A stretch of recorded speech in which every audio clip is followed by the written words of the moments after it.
রাতের আধারে তারা যখন ঘুমাতে যায় নিশ্চয়ই তাদের বিবেক তাদেরকে বিভিন্নভাবে দংশন করে এবং সেই বিবেকের দংশনেই আজ অথবা কাল তারা সুস্পষ্ট জবাব দেবে। বিশ্ববিদ্যালয়ের ভিসি উনি যে বক্তব্য দিয়েছে আমরা শুনেছি, উনি একটি প্রেস ব্রিফিংয়ের মাধ্যমে বিভিন্ন বিষয় তুলে ধরেছে, বিভিন্নভাবে জবাব দেওয়ার চেষ্টা করেছে, কিন্তু এই জবাবগুলো কোনোগুলোই কিন্তু সুস্পষ্ট জবাব হয়নি। আগে আমরা দেখতাম যে যখন কোনো কলুষিত নির্বাচন হতো সেই নির্বাচনের পরবর্তীতে বা আগে সন্ত্রাসী সংগঠন আওয়ামী লীগের সাবেক সাধারণ সম্পাদক ওবায়দুল কাদের বিভিন্ন ধরনের বক্তব্য দিতেন বিরোধী মতদের নিয়ে। আমরা দেখলাম আমাদের ভিসি মহোদয়ও এক ধরনের বক্তব্য দিলেন যে যারা অভিযোগকারী তারা নাকি খড়কুটো ধরে বেঁচে থাকার অপচেষ্টা চালাচ্ছে মাত্র। আমাদের দাবি যে আমরা যে অভিযোগগুলো দিয়েছি, অসঙ্গতিগুলো দিয়েছি, কেন দ্বিচারিতা করছেন? আপনারা বিশ্ববিদ্যালয় প্রশাসন কেন প্রথমে বললেন যে এই ধরনের কোনো কিছুই হয়নি, পরবর্তীতে কেন বললেন যে হয়েছে আমরা জানতাম না, এবং তারপরে বললেন হয়েছে কিন্তু সিকিউরভাবে হয়েছে? যে জিনিস আপনি জানেন না হয়েছে সেই জিনিস আপনি ওখানে সিকিউরিটি এনশিওর করলেন কীভাবে? অর্থাৎ এই যে এক ধরনের দ্বিচারিতা, এই দ্বিচারিতা আমাদেরকে মনে আরও সংশয় ঘনীভূত করছে।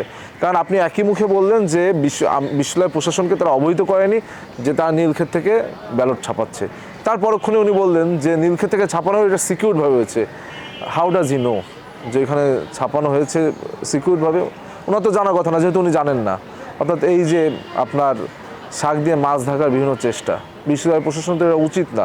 বরং বিশ্ববিদ্যালয় প্রশাসনকে এই বিশ্ববিদ্যালয়ের সম্মান সমুন্নত রাখার জন্য, ঐতিহ্যকে সমুন্নত রাখার জন্য, বাংলাদেশের সাথে গণতান্ত্রিকতা উত্তরণের প্রশ্নে তাদের আরও এইটা প্রমাণ করা জরুরি যে নির্বাচনটি সুষ্ঠু হয়েছে, বা অসঙ্গতি থাকলে সেই অসঙ্গতিগুলো যেহেতু চিহ্নিত আমরা করেছি যে না এই অসঙ্গতিগুলো এই কারণে হয়েছে, কিন্তু তারা বারংবার বিভিন্নভাবে কিন্তু আপনার শাক দিয়ে মাছ ঢাকছে এবং বিভিন্ন রাজনৈতিক বক্তব্য চলমান রেখেছে, যেটা শিক্ষার্থীদের সন্দেহকে আরও ঘনীভূত করছে। আর তার থেকে বড় কথা, নির্বাচনের দিন বলা হলো 78%, প্রায় 32,000 ভোট কাস্ট হয়েছে, অথচ ভিসি স্যারকে আমরা বলতে শুনলাম যে মাত্র 29,000 ভোট, যেটা 73% ভোট আমাদের কাছে মনে হয়েছে 73% ভোট কাস্ট হয়েছে। এই যে এক একদিন এক এক বক্তব্য, এই যে 5% কমে গেল, এটার কারণ কি আমরা জানতে চাই। সুতরাং আমরা এখনও তাদের বক্তব্য যদি সুস্পষ্ট বক্তব্য না দেয়, আমরা আবারও তাদের কাছে যাব, আবারও তাদের কাছে আমরা দাবি জানাবো অতি দ্রুত সময়ের ভিতর সুস্পষ্ট জবাব নিয়ে, সুস্পষ্ট ব্যাখ্যা নিয়ে হাজির হন। যেহেতু ভিসি মহোদয় খড়কুটো নিয়ে বেঁচে থাকার অপচেষ্টা বলেছেন, আমরা তো বেঁচেই আছি, কিন্তু পূর্বের নির্বাচন কমিশন, পূর্বের যারা আয়োজক ছিল তাদের অবস্থা দেখুন, তাদের বর্তমান পরিস্থিতি দেখে আপনাদের শিক্ষা নেওয়া উচিত ছিল। ভিসি স্যার তো ঢাকা বিশ্ববিদ্যালয় কখনো পড়েননি, চট্টগ্রাম বিশ্ববিদ্যালয় ছিলেন। আমরা ইতিহাসে দেখেছি যে একজন ভিপি ছিলেন দুটি ছাত্র সংসদের, একটা মনে চট্টগ্রামের এবং ঢাকা বিশ্ববিদ্যালয় একসাথে পরপর তিনি ভিপি হয়েছেন। ভিসি স্যার সেই স্বাদটা নিতে চেয়েছেন যে তিনি চট্টগ্রাম বিশ্ববিদ্যালয়ে পড়েছেন, ঢাকা বিশ্ববিদ্যালয়ে পড়ার সুযোগ বা সৌভাগ্য কোনোটিই হয়নি, পরিস্থিতিগত কারণে হতে পারে। তো এখানে এসে তিনি এই প্রেসিডেন্টশিপটিতে অনড় রাখার জন্য আমার মনে হয় এ ধরনের রাজনৈতিক বক্তব্য চর্চা করছেন, যেটা অত্যন্ত অনুচিত এবং দৃষ্টিকটু। এবং ইতিমধ্যে ডাকসুর সাবেক যারা নেতৃবৃন্দ ছিলেন, আপনি দেখেছেন ডাকসুর ভিপি, একমাত্র স্মার্ট সিটি বসুন্ধরা, আধুনিকতায় এক ধাপ এগিয়ে। মাহমুদুর রহমান মান্না তিনিও কিন্তু প্রত্যাখ্যান করেছেন, আরও অনেকে ডাকসুর প্রত্যাখ্যান করেছে, বা বাংলাদেশের রাজনৈতিক সচেতন যারা তারা প্রত্যাখ্যান করেছে। সুতরাং এই যে বক্তব্য এবং বক্তব্যের ভিতরে এক ধরনের যে বায়াসনেস, শিক্ষার্থীদের প্রতি এক ধরনের যে আপনার কি বলবো, এটা মানে বিদ্বেষমূলক যে বক্তব্য, সেই বিদ্বেষমূলক বক্তব্য আমরা কোনোভাবে গ্রহণ করিনি এবং আমাদের এটা প্রতিবাদ অব্যাহত থাকবে। তবে বিশ্ববিদ্যালয়ের সম্মানের সাথে, বিশ্ববিদ্যালয়ের সাথে আমরা বারংবার বিশ্ববিদ্যালয় প্রশাসনের কাছে যাব যতক্ষণ না তারা সুস্পষ্ট জবাব দেবে। তারা প্রথমে বলেছে যে 78%, পরবর্তীতে দেখলাম প্রেসিং হলো 73%।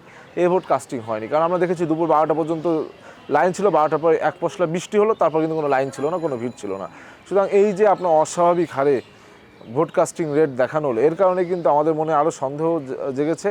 এবং তারা প্রথমে বলেছিল আদালতে যেতে হবে, এই করতে হবে, বিভিন্ন ধরনের হাইকোর্ট দেখিয়েছিল। পরবর্তীতে দেখলাম তারা বলছে এখন বিশেষ পদ্ধতিতে তারা দেখাবে, অর্থাৎ এক এক সময় এক এক বক্তব্য। আমার মনে হয় বিশ্ববিদ্যালয় প্রশাসন তাদের যে নির্বাচন প্রশ্নবিদ্ধ হয়েছে এটি আঁচ করতে পেরেছে, এবং তারা এটি বোধগম্য হয়েই তারা একটু রিয়েলাইজ করে তারা দিশেহারা করেছে, দিশেহারা হয়ে এক এক সময় এক এক বক্তব্য প্রদান করছে। এর সমাধান বিশ্ববিদ্যালয় প্রশাসনকে স্ট্রিক্ট থাকতে হবে বাংলাদেশের সাথে। তাদের সত্য কি, যে ভাই আমার এইটা সত্য, এইটা মিথ্যা, এইটা বলেছি, চেয়েছিলাম এরকম করতে, হয়েছে, এটা যাদের সামনে তুলে ধরুক। পরবর্তীতে ঢাকা বিশ্ববিদ্যালয়ের শিক্ষার্থীরাই কী করা যায় সে ব্যাপারে আমরাই জনমত গড়ে তোলা বা বিশ্ববিদ্যালয় প্রশাসনকে সহযোগিতা করবো, যে আপনারা এটা করতে পারেন। কিন্তু আপনি বারংবার প্রশ্নবিদ্ধতাকে ঢাকতে চাবেন, এটা তো কোনো সমাধান হতে পারে না। যারা এসেছে তারা শিক্ষার্থীদের ম্যান্ডেট নিয়ে, যারা অভিযোগ করেছে তারাও শিক্ষার্থীদের ম্যান্ডেটহীনভাবে না। আমার ভোটের সংখ্যা 5,500, আমার ভিপির ভোটের সংখ্যা 5,500 এবং অন্য অন্য যারা অভিযোগ করেছে সকলের ভোট মিলে কিন্তু যে ভোট সেটা যারা একটি পক্ষ বলছে না কোনো সমস্যা হয়নি তাদের ভোটের থেকে অনেক বেশি। সেটা আমরাও কিন্তু শিক্ষার্থীদের ম্যান্ডেট নিয়ে আসেনি, বিষয়টি ভুল। বরং ডিজি স্যার যে বক্তব্য মাঝে মধ্যে দিচ্ছেন উনি ম্যান্ডেটহীন বক্তব্য দিচ্ছেন, ওনার কাছে ম্যান্ডেট নেই। কারণ আমরা প্রত্যেক ছাত্র সংগঠন বলেছিলাম যে ক্ষমতা বলে যে প্রেসিডেন্টশিপ এটা থাকা উচিত না, এটা শিক্ষার্থীদের নির্বাচিত প্রতিনিধি হওয়া উচিত। কিন্তু কোনো এক মানে কি বলবো অদৃশ্য কারণে তিনি এই পদটি রেখে দিয়েছেন। জানি না তার ইচ্ছা ছিল হয়তো বা কখনো ডাকসু নির্বাচন করতে পারেননি, চাকসু করতে চেয়েছিলেন, পারেননি। এখন সেটি করার একটা মোক্ষম সময় এসেছে, বিনা ভোটে উনি ক্ষমতা বলে প্রেসিডেন্ট হচ্ছেন। এই জন্য আমার মনে হয় যে উনি বিভিন্ন রাজনৈতিক বক্তব্য এবং দিশাহারা বক্তব্য দিচ্ছেন। আমরা একটু দেখুন, একটা অদৃশ্য শক্তির বিরুদ্ধে আমাদের যুদ্ধ চলছে। এই অদৃশ্য শক্তি কীভাবে? এই যে আমি বললাম যে আমরা যখন হলে উঠতে চেষ্টা করেছি, আমাদের ছাত্রদলের নেতাকর্মীরা যাদের বৈধ শিক্ষার্থী তাদেরকে কোনোভাবে হলে উঠতে দেওয়া হয়নি, 3 থেকে 4 মাস সময় লেগেছে। এরপর আমরা দেখলাম যে হলে নাকি রাজনীতি নিষিদ্ধ। এরপর আমরা প্রথমে দেখলাম বিশ্ববিদ্যালয়ে রাজনীতি নিষিদ্ধ। এই যে বিভিন্ন ডিলেমা তৈরি করে বারংবার ডিলেমা তৈরি হচ্ছে, কিন্তু দেখছিলাম একটি পক্ষ তাদের ওয়েলফেয়ার পলিটিক্স বা তাদের নামে বেনামে বিভিন্ন সংগঠনের নামে তারা পলিটিক্সকে অব্যাহত রেখেছিল। এই যে একটি রাজনৈতিক সংকট তৈরি করা, এবং বিভিন্ন সময় এই বিশ্ববিদ্যালয়ে বিভিন্ন মব তৈরি হয়েছে, বিভিন্ন ধরনের কিন্তু আপনার বিভিন্ন মবের মাধ্যমে বিশ্ববিদ্যালয়কে বিভিন্নভাবে যে গণতান্ত্রিক পথ সেটাকে রুদ্ধ করার বারংবার চেষ্টা করা হয়েছে। এইগুলো হচ্ছে অদৃশ্য শক্তি, আর এবং সেই অদৃশ্য শক্তিগুলোকে আমরা জালেম বলছি।